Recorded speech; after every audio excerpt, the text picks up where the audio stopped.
Erin the Quitter here. I'm here to read the email that Marissa sent me about her time working at a jewelry store when all of her rent money was stolen. So I'm going to jump right into it, let you know what the email says, and I can't wait to hear your input on how she should have handled the situation or if you think she did the right thing. All right, so this says the subject line is the day I realized loyalty wasn't part of the dress code. Dear Erin the Quitter, I wanted to write you a little note, quitter to quitter, about the day I walked out of the shiniest, fakest place I ever worked, a nationwide jewelry chain where the diamonds sparkled brighter than the morals.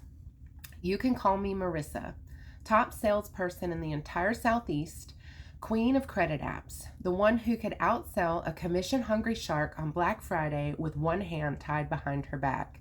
She sounds like she rocks it. I loved that job, actually loved it, until the day someone stole my entire rent money out of my purse. See, at this glittery palace, the back room had no lockers, no cameras, and only one chair.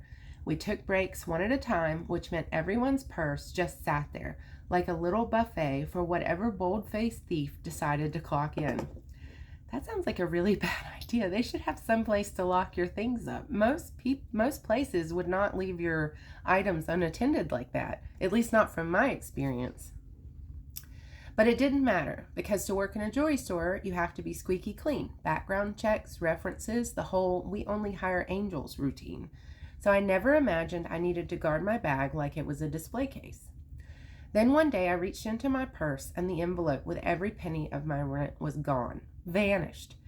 And instead of asking how they could help me or even pretending to care, management brought in asset protection, like I was the criminal, like I magically stole my own rent and hid it somewhere between my car keys and a granola bar. Why would they investigate her? It's her money. Her money's gone. She's upset. Why would they come in for her and not everybody else? They sat me down and interviewed me. Interrogated is the real word. Where had I been? Who had I seen? Why did I have that much cash? Did I owe anyone money? Did I loan it out? As if I was running some side hustle crime ring between charm bracelets and engagement rings. Here's the kicker. I had literally been 3 places the whole week. Home, where I lived alone with my dog, work, and 1 restaurant. And guess what? It turns out 2 other people at the same dinner had money taken out of their bags too. Oh, so the theft happened at the restaurant, but you hadn't put that together at the time. So the theft probably happened there. But did the store care that it made sense? Nope.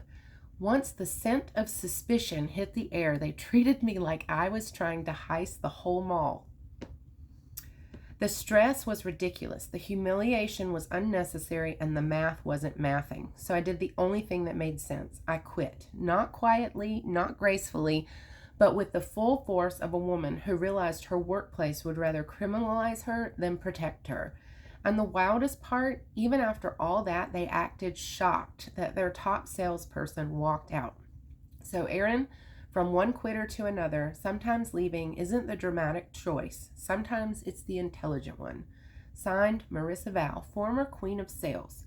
Current advocate for lockers, cameras, and basic human decency. You know, companies really should give you places to lock up your personal belongings or allow you to keep it with them. And I'm sure you can't keep your personal belongings with you working at a jewelry store. But there is no reason for that to be left unattended and vulnerable, especially if there's not going to be 2 people in that break room at one time. It's just opening the door up for something to happen. And I could see why maybe she thought that it happened there at first until she found out that other people had had money stolen at this restaurant, which is crazy. I guess hanging your purse on the back of your chair at the restaurant, somebody was walking around behind stealing. How would you not notice that? Bless her heart. I hope that it wasn't a crazy amount of money, but I'm sure if you're working retail, it probably, every penny matters. So don't forget, you can send me your stories about why you quit to erinthequitter@gmail.com, and I will read them anonymously with no company names, and your name won't be posted either.